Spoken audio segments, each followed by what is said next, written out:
రైతులకు మద్దతుగా ధర్నా చేస్తున్న మాజీ శాసనసభ్యుడు గాదర్ కిషోర్ కుమార్ వారి నాయకత్వంలో అక్కడ కూర్చున్న రైతులపైన టీఆర్ఎస్ పార్టీ శ్రేణులపైన కాంగ్రెస్ పార్టీ గుండాలు దాడి చేయడాన్ని తీవ్రంగా ఖండిస్తూ ఉన్నారు. ఇది మంచి పద్ధతి కాదు. కాంగ్రెస్ పార్టీ రేవంత్ రెడ్డి డైరెక్షన్లోనే తెలంగాణ రాష్ట్రంలో అల్లర్లు సృష్టించాలని ఒక చిల్లర ప్రయత్నం చేస్తూ ఉంది. రుణమాఫీ విషయంలో ఘోరంగా విఫలమై ఎన్నికల ముందు ఇచ్చిన ఏ ఒక్క హామీని కూడా నెరవేర్చలేక వాళ్ళ చేతగానితనాన్ని, వాళ్ళ ద్రోహపూరిత వైఖరిని, వాళ్ళ మోసాన్ని బయటపెట్టకుండా ఉండడం కొరకు రాష్ట్రంలోని రైతులపైన, ప్రతిపక్ష పార్టీలపైన దాడులు చేసి హింసను రేకెత్తించాలనే ఒక ప్రయత్నం రేవంత్ రెడ్డి కాంగ్రెస్ పార్టీ చేస్తూ ఉన్నాయి. ప్రభుత్వ యంత్రాంగాన్ని కూడా దానికి తోడుగా వాడుకుంటున్నారు.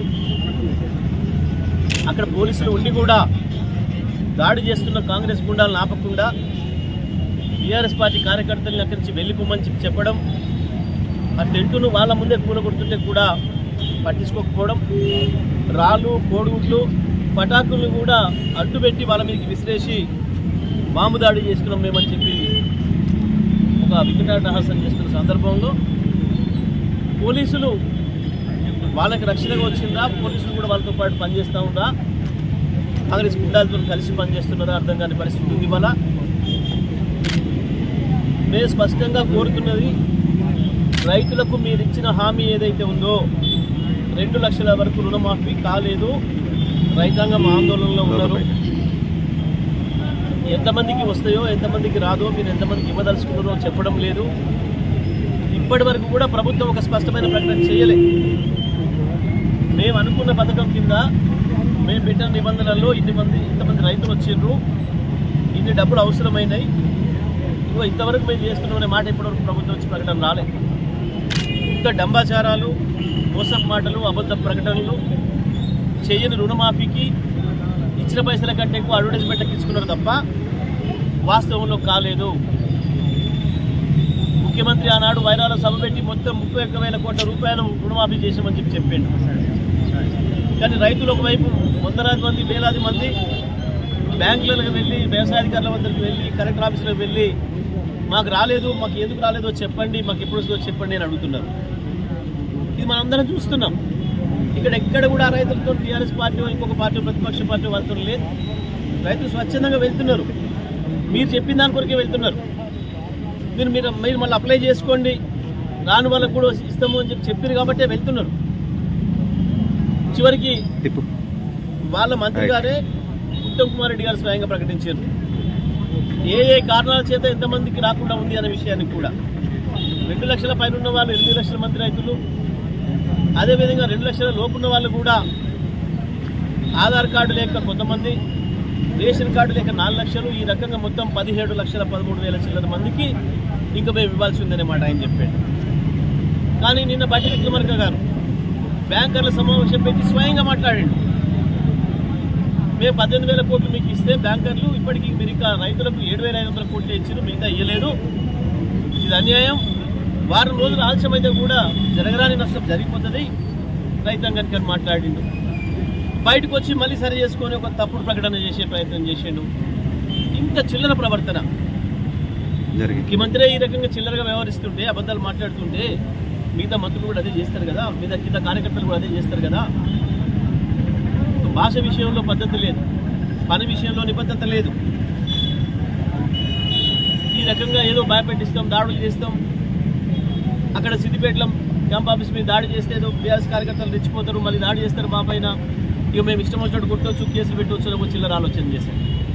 అయినా మా నాయకుడు కేసీఆర్ గారి డైరెక్షన్లో మేము దెబ్బలు పడ్డా సరే మేము మాత్రం ఓపికగానే వెళ్తాం.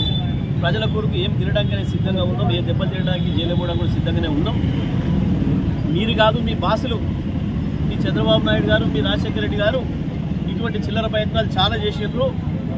హింస వైపు పంపాలి తెలంగాణ ఉద్యమాన్ని, అందరినీ జైలు వేసి అణచివేయాలని చెప్పి చిల్లర వేషాలు వేసిండ్రు.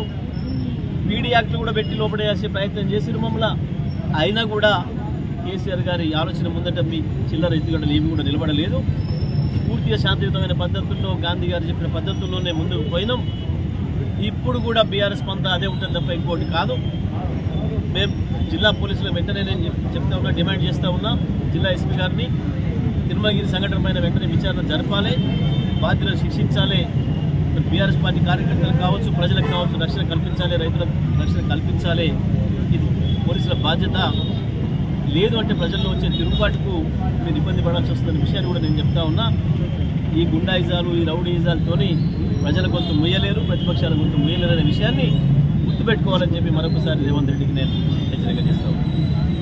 సిద్దిపేటలు, తిరుమలగిరులు ఇంకోటి ఎందుకు చేసినా మేము మా దారిని వదలం. మేము రైతుల పక్షాన పోరాటాన్ని ఆపం. మా అహింసా పద్ధతుల్లో, మా శాంతియుత పద్ధతుల్లో మేము చేసే పోరాటాన్ని ఆపం. రైతాంగానికి న్యాయం జరిగే వరకు, ప్రభుత్వం దిగొచ్చేంత వరకు తప్పకుండా రైతుల తరఫున కొట్లాడతాం. కేవలం రుణమాఫీనే కాదు, రుణమాఫీ ఇచ్చిన మాట ప్రకారం 49,000 కోట్లు ఉన్నమాట వాస్తవం. 2 లక్షల రూపాయలు రుణం తీసుకున్న రైతులు 50 లక్షల మంది పైన ఉన్నమాట వాస్తవం. అది చేసి తీరాలి. రైతు భరోసా వెంటనే ప్రారంభం చేయాలి. రైతు బంధు కూడా కేసీఆర్ గారు ఇచ్చింది గతంలో. మొన్న యాసంగి మీరు కొంతమందికి ఇచ్చేది ఆపిలో మిగతా వాళ్ళకి ఇవ్వాలి. అది ఆ పద్ధతుల్లో రైతు భరోసా వానకాలంది వెంటనే ఇవ్వాలి. మీరు కమిటీలు వేసినాం, ఇది వేసినాం, అది వేసినాం అని చెప్పి డ్రామాలు చేసి తప్పించుకునే ప్రయత్నం చేస్తే మాత్రం రైతాంగం మిమ్మల్ని వదిలిపెట్టారు.